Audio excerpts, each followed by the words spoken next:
नमस्कार दोस्तों, कैसे हैं आप सब। स्वागत करती हूँ आपका अपने यूट्यूब चैनल नॉलेज से इम्पोर्टेंट में। आज का जो टॉपिक है वो एडी कोड से रिलेटेड है। एडी कोड मतलब अथोराइज डीलर कोड, जो कि आपके ट्रांजैक्शन के एक्सपोर्ट इंपोर्ट के ट्रांजैक्शन में काम आता है। आपके शिपिंग बिल में अगर एडी कोड अपडेट नहीं होगा तो आपका जो एक्सपोर्ट इंपोर्ट है वो शो नहीं करेगा और आपका कुछ क्लियरेंस है, कुछ रिफंड है तो वो भी नहीं आ पाएगा।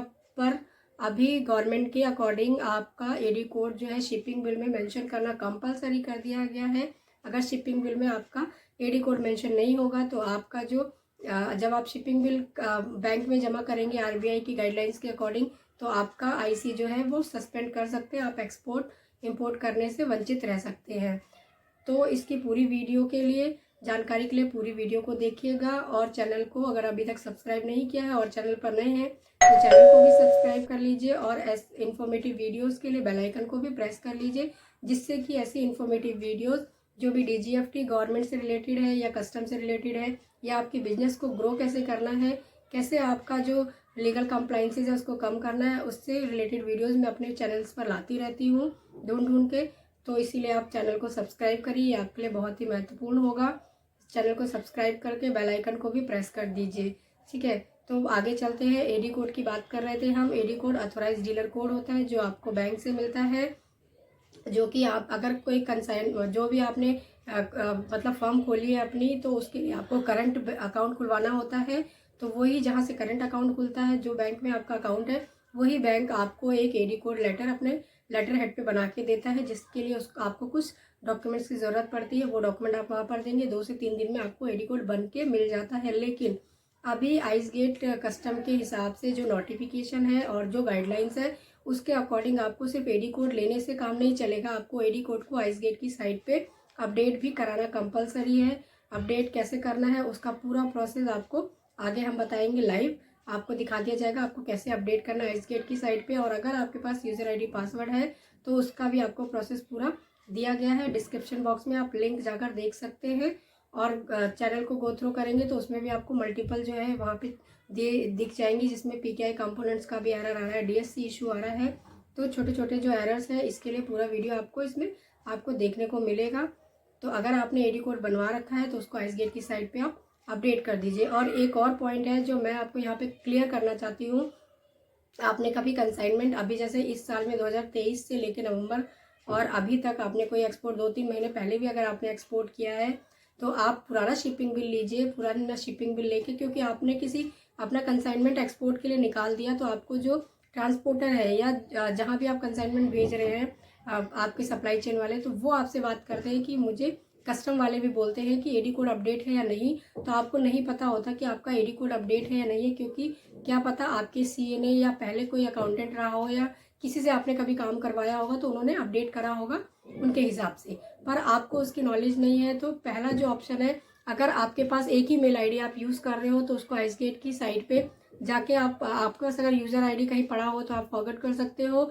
नहीं तो आप क्या है, अपना पुराना शिपिंग बिल 2-3 महीने पुराना अगर हो, तो उससे ज़्यादा पुराना नहीं, सिर्फ 2-3 महीने पुराना शिपिंग बिल लीजिए। उसमें अगर एडी कोड मेंशन है तो आपको वो कंफर्म है कि आपका एडी कोड आपके पोर्ट पर ऐड है। लेकिन हाँ, वहाँ पर एक और इशू ये आता है कि आपका एडी कोड तो एक कंसर्न पोर्ट पे ऐड है, अगर आप एक जगह एडी कोड ऐड करोगे तो वो आपका मल्टीपल लोकेशन में दिखाएगा। तो इसके लिए आपको वहाँ पे परेशान होने की ज़रूरत नहीं है कि मुझे, अगर आप कहीं मतलब बांग्लादेश, भूटान, नेपाल या आप दुबई, यूएई भेज रहे हो, दिल्ली से आप एक्सपोर्ट भी कर रहे हो, दिल्ली से भेज रहे हो, मुंबई से भेज रहे हो, चेन्नई से भेज रहे हो, तो आपको मल्टीपल पोर्ट ऐड कराने की ज़रूरत नहीं, आपको सिर्फ एक पोर्ट ऐड कराना है। और वही पोर्ट, वो पोर्ट पे ऐड होने के बाद एडी कोड आपके मल्टीपल पोर्ट पे ऐड हो दिखेगा। लेकिन लोकेशन जो है, आईएफएससी जो है, वो आपको ईच एंड एवरी पोर्ट पर आपको अपडेट करना कंपलसरी है। तो वो आप कैसे करेंगे उसका पूरा प्रोसेस मैं आगे आपको बताऊंगी। तो वीडियो के अंत तक बने रहिएगा, वीडियो को स्किप मत कीजिएगा। तो चलते हैं वीडियो की तरफ। यहाँ पर जो हमारा प्रोसेस रहने वाला है कि आपको आइस गेट पे सबसे पहले क्या करना होता है, आपको आइस गेट पे रजिस्ट्रेशन करना होता है। मीन्स कि आपको एडी कोड मिल गया बट आपको आइस गेट पे रजिस्ट्रेशन करना कंपलसरी है। आइस गेट पे रजिस्ट्रेशन करने के लिए आपको चाहिए होता है user ID password. User ID password के लिए आपको रजिस्ट्रेशन करना है, जिसमें आपको डॉक्यूमेंट्स की रिक्वायरमेंट होगी। सबसे पहले आपको जो डॉक्यूमेंट चाहिए, IC copy should be self attested, मतलब सेल्फ अटेस्टेड आईसी कॉपी होना चाहिए। जिस पर्सन को ऑथोराइज़ करेंगे उसी का सेल्फ अटेस्टेड लगेगा। प्रोप्राइटरशिप में आपका जो पर्सन है वो, पार्टनरशिप में आपके जो भी पार्टनर जिसको आप ऑथोराइज़ करें उसका आईसी कॉपी सेल्फ अटेस्टेड होना चाहिए। और फिर उसके बाद लगेगा सेकंड जो ऑप्शन है डॉक्यूमेंट जो लगता है वहाँ पे authority letter in case of partnership private limited LLP, जो भी आपकी फर्म टाइप हो उसके अकॉर्डिंग आपको अथॉरिटी लेटर बनाना है। अथॉरिटी लेटर का फॉर्मेट ऑलरेडी मैं डिस्क्रिप्शन में दे चुकी हूँ और मैंने वीडियो भी बनाया, आप चैनल को गो थ्रू कर सकते हैं। क्लास 3 का डिजिटल सिग्नेचर, क्लास 3 का डीएससी चाहिए होगा उसको अथेंटिकेशन करने के लिए। तो ये जो 3 डॉक्यूमेंट हैं वो साथ में आपको मैंडेटरी रखने हैं, IC self attested, authority letter और डीएससी। उसके बाद सबसे मेन प्रोसेस है आधार वैलिडेशन का, मीन्स कि आधार ऑथेंटिफिकेशन करना कंपलसरी है। आधार वैलिडेट जो होगा वो डिजी लॉकर के थ्रू होगा। कैसे होगा आगे वीडियो में जानेंगे। आइस गेट पर बात करते हैं आइस गेट की। तो आइस गेट पे आपको गूगल पर जाना है, आइस गेट सर्च करना है। इस तरीके से आपको इंटरफेस आ जाएगा, आपको सामने रजिस्टर का ऑप्शन आएगा, न्यू लॉगिन पासवर्ड, तो आप उस पर न्यू रजिस्ट्रेशन पे जाएंगे। फिर आपको नीचे ड्रैग करना है इस तरीके से। देखिए आपको सामने दिख रहा होगा कि आइस गेट आईडी और पासवर्ड तो आप क्या डालें, तो आपको कंफ्यूज होने की ज़रूरत नहीं है। आपको नीचे रजिस्टर पे आना है, new to ICEGATE, register now पे क्लिक करना है, register using any one of the below, दोनों में से एक करना है। अगर आपके पास रेफरेंस आईडी नहीं है तो आपको fresh registration don't have reference ID पर सेलेक्ट करना है। अगर रेफरेंस आईडी है तो लॉगिन आईडी करके आप आगे बढ़ सकते हैं। उसके बाद आपको इस तरीके से फेस आ जाएगा, आपको इंपोर्टर एक्सपोर्टर सेलेक्ट कर लेना है। Select one role below option, मतलब कि आपको इंपोर्टर एक्सपोर्टर सेलेक्ट करना है अगर आप अपना आइस गेट का रजिस्ट्रेशन करने जा रहे हैं। उसके बाद इस तरीके से ऑप्शन आएगा, आपको आईसी डालना है, जीएसटी डालना है और उसके बाद प्रोसीड पे क्लिक कर देना है। इतना आपको हमेशा याद रखना है कि आईसी और जीएसटी में मेल आईडी सेम होनी चाहिए। इससे क्या रहता है, एक बेनिफिट ये होता है कि आपका जीएसटी पे मेल आईडी सेम है तो आपको शिपिंग बिल आसानी से मिलता है। और फिर यहाँ पे आप आईसी डालेंगे और जीएसटी नंबर डालेंगे, उसके बाद 2 ऑप्शन आ जाएंगे कि आपको जीएसटी वाले के साथ ओपन आगे बढ़ना है आई के साथ, तो हम यहाँ पे आई के केस में आगे बढ़ेंगे। फिर प्रोसीड पर क्लिक करेंगे। प्रोसीड पे क्लिक करने के बाद आपको वेरिफिकेशन करना है किसका, मोबाइल का और ईमेल आईडी का जो आपने वहाँ पे सबमिट किया था। उस पर आपको मेल आईडी पर और मोबाइल पर ओटीपी आएगा जिसको आपको वेरीफाई करना है, जिसके लिए लिमिट टाइम दिया होता है, काफ़ी ज़्यादा टाइम दिया होता है, बट आप उसको वेरीफाई करके उसके बाद आप प्रोसीड पर क्लिक करेंगे। जैसे कि यहाँ पर आपको दिखाया जा रहा है, मोबाइल नंबर हमने मोबाइल नंबर का ओटीपी अपडेट कर दिया है और ईमेल आईडी का ओटीपी यहाँ पे अपडेट कर दिया है। उसके बाद हम प्रोसीड वेरीफाई करके प्रोसीड पे क्लिक करेंगे। वेरीफाई देखिए, mobile verified successfully, email verified.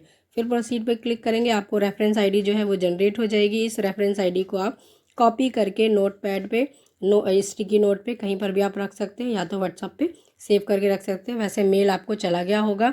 फिर आपको कंप्लीट द प्रोसेस रोल के लिए पूछ रहे हैं कि आप अभी कंप्लीट करेंगे या बाद में, तो हम अपने केस में अभी कर रहे हैं तो हमने यहाँ पे करंट पे कर दिया है। उसके बाद आपको इस तरीके से इंटरफेस आ जाएगा।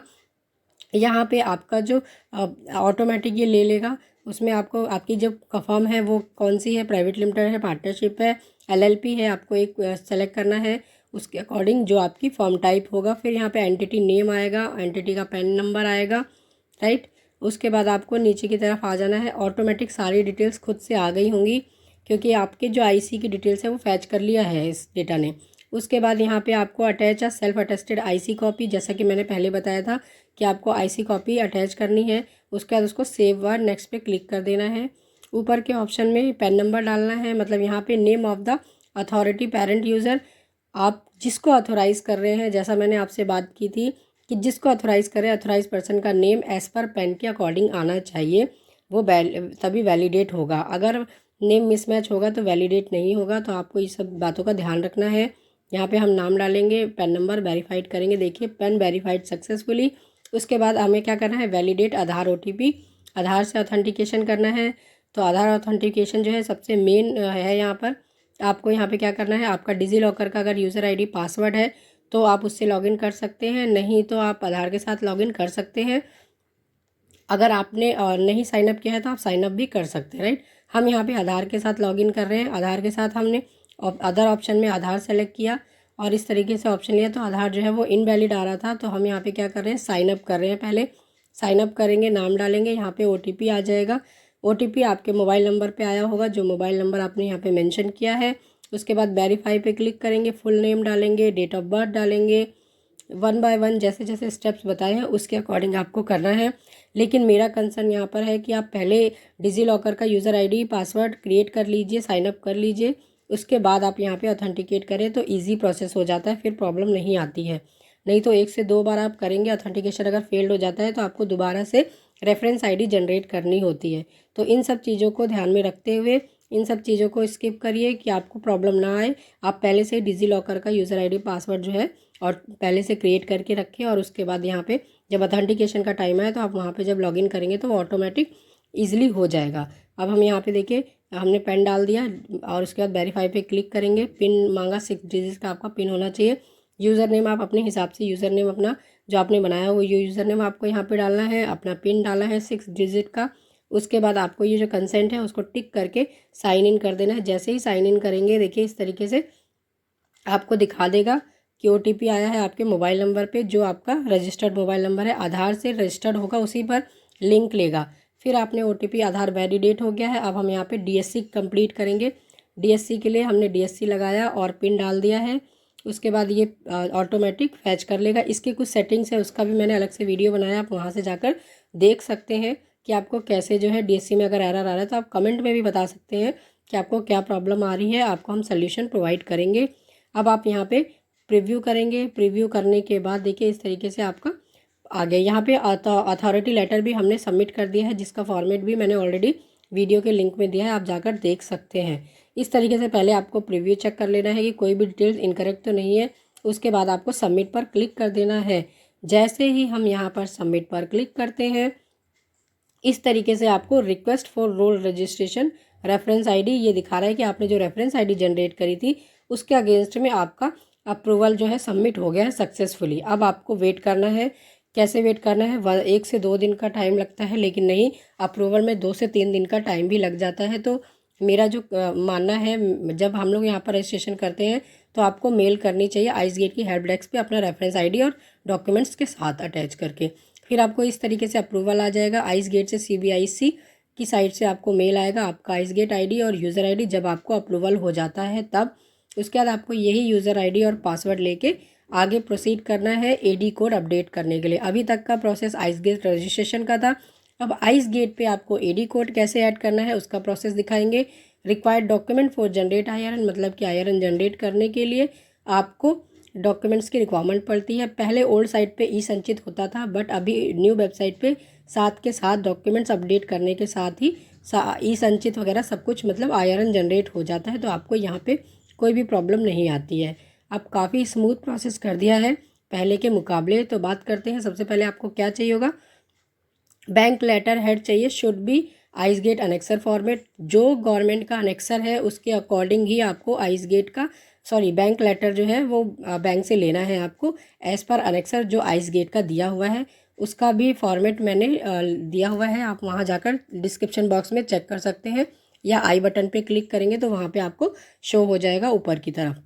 ठीक है, ये बात करते हैं हम अनेक्सर की। फिर आपको चाहिए कैंसल चेक। 2 ही डॉक्यूमेंट की रिक्वायरमेंट होती है अभी, कैंसल चेक और बैंक डॉक्यूमेंट, जो कि आपका डिजिटली साइन होना चाहिए। क्लास 3 से डिजिटली साइन मतलब वेरीफाइड नहीं लेगा। तो आपको क्या अगर प्रॉब्लम आ रही है वेरीफाई करने में, तो आपको आइस गेट की साइट से ही डिजिटल साइन करना है। ICEGATE utility sign PDF पे जाएंगे और उसके बाद आपको ये दोनों डॉक्यूमेंट जो है वो साइन करने हैं। अब बात करते हैं हमें ऐड कैसे करना है। कि हमारे पास देखिए हम न्यू वेबसाइट पे गए, हमारे पास यूज़र ID पासवर्ड आ गया, हमने अपडेट करा मेंशन करके, ओके पर क्लिक करा। जैसे ही हमने लॉगिन किया हमें इस तरीके से इंटरफेस आ जाएगा। उसमें हमें कहाँ पर जाना है, आपको डैशबोर्ड में जाना है, role registration, bank account. Bank account में फॉरेन रेमिटेंस AD कोड आपको ले लेना है। यहाँ पर ऐड न्यू बैंक अकाउंट आपको लेना है। बैंक अकाउंट आपका जो भी जिस भी बैंक में करंट अकाउंट है, जो लेटर आपके पास है उसके अकॉर्डिंग आपको यहाँ पे डिटेल्स फिल करनी है। उसके बाद यहाँ पे आपका ब्रांच का नेम सेलेक्ट करना है। ब्रांच का नेम आपका जो ब्रांच है एज़ पर आपके बैंक लेटर हेड के अकॉर्डिंग आपको यहाँ पे ब्रांच सेलेक्ट कर लेनी है। जैसे आप ब्रांच सेलेक्ट करेंगे AD कोड ऑटोमेटिक आ जाएगा। कई बार ब्रांच मिसमैच भी होती है तो उसका आपको ध्यान रखना है। AD कोड आपके ब्रांच के अकॉर्डिंग होना चाहिए, तो आप अपने अकॉर्डिंग ब्रांच जो है यहाँ पे सही से सेलेक्ट करिए। पिन कोड डालेंगे तो ऑटोमेटिक ब्रांच AD कोड सही आते हैं हमेशा, तो उसको आपको ध्यान रखना है। बैंक अथॉरिटी आपको यहाँ पे देखिए नॉर्मल आपका जो है वो आ गया है आपका। आपको अब लोकेशन लेनी है कि कस्टम लोकेशन आपको क्या लेना है, जो भी आपने कस्टम लोकेशन सेलेक्ट किया होगा, राइट। मतलब बैंक अकाउंट नंबर आपको डालना है, बैंक नेम, ब्रांच नेम, उसके बाद एडी कोड ऑटोमेटिक आ जाएगा। अकाउंट नंबर डालने के बाद आपको यहाँ पे लोकेशन सेलेक्ट करनी है। लोकेशन सेलेक्ट करने के बाद कौन से डॉक्यूमेंट सबमिट कर रहे हैं, बैंक डॉक्यूमेंट और डॉक्यूमेंट्स में सबमिट कीजिए। उसके बाद यहाँ पे जो डिजिटली साइन डॉक्यूमेंट्स थे आप उसको अटैच करेंगे और फिर आप उसको वेरीफाई पे क्लिक करेंगे। जो डॉक्यूमेंट्स आपने डिजिटली साइन किए हैं स्कैन प्रॉपर होने चाहिए, 1.5 MB से ज़्यादा की फ़ाइल नहीं होनी चाहिए। 2 डॉक्यूमेंट्स रहेगा, एडी कोड और कैंसल चेक जो डिजिटली साइन होगा, राइट। उसको आपको डॉक्यूमेंट्स को अपलोड कर देना है। देखिए इस तरीके से आपको दिखा रहे हैं। वेरीफाई पे क्लिक करना है। जैसे ही वेरीफाई पे क्लिक करेंगे IRN नंबर आपका साइड में आपको दिखा देगा, IRN जनरेट हो जाएगा, राइट। यहाँ पे इस तरीके से ये सर्वर काम कर IRN, यहाँ पर IRN जो है वो आ गया होगा, तो IRN आपको यहाँ पर शो कर देगा। उसके बाद सबमिट पर आपको क्लिक कर देना है। जैसे ही आप सबमिट पर क्लिक करते हैं थोड़ा सा टाइम लेता है, आपको लगेगा कि ऐड नहीं हुआ, बट नहीं, वो सर्वर टाइम लेता है। तो जब दोबारा आप रिफ़्रेश करेंगे अपने पेज को, दोबारा लॉगिन करेंगे तो आपको वहाँ पे बैंक अकाउंट जो है सेव होके आ जाएगा, मतलब कि सबमिट होकर आ जाएगा। तो पहले सिस्टम पेंडिंग आएगा, उसके बाद कस्टम पेंडिंग आएगा, फिर आपको अप्रूवल के लिए वेट करना है। अगर आप किसी जहाँ का भी अप्रूवल कराना चाहते हैं वहाँ से जानकार हैं तो वहाँ जाके आप अप्रूवल करा सकते हैं, जल्द से जल्द आपको अप्रूवल मिल जाएगा। लेकिन जब आप वेट करते हैं तो 7 to 10 डेज़ का टाइम लगता ही लगता है अप्रूवल में। कई बार तो महीनों महीनों बीत जाते हैं। तो अप्रूवल जल्दी से जल्दी अप्रूवल लेने के लिए हमसे कांटेक्ट कर सकते हैं। और अगर एडी कोड की रजिस्ट्रेशन कराना है तो 9718672861 पर मुझे व्हाट्सएप के थ्रू बता सकते हैं, हम आपकी पूरी सहायता करेंगे। आशा करती हूँ आपको जो वीडियो है वो इन्फॉर्मेटिव लगा होगा। अगर वीडियो इन्फॉर्मेटिव लगा हो तो लाइक, शेयर और सब्सक्राइब करना ना भूलिएगा। और चैनल को सब्सक्राइब करके बेल आइकन को भी ज़रूर प्रेस कीजिए, क्योंकि ऐसे ही इन्फॉर्मेटिव वीडियोस जो DGFT गवर्नमेंट की तरफ से आते हैं उनका हम लोग आपको अपडेट देते रहें। तो मिलते हैं नेक्स्ट वीडियो में। थैंक यू सो मच, धन्यवाद, बाय बाय।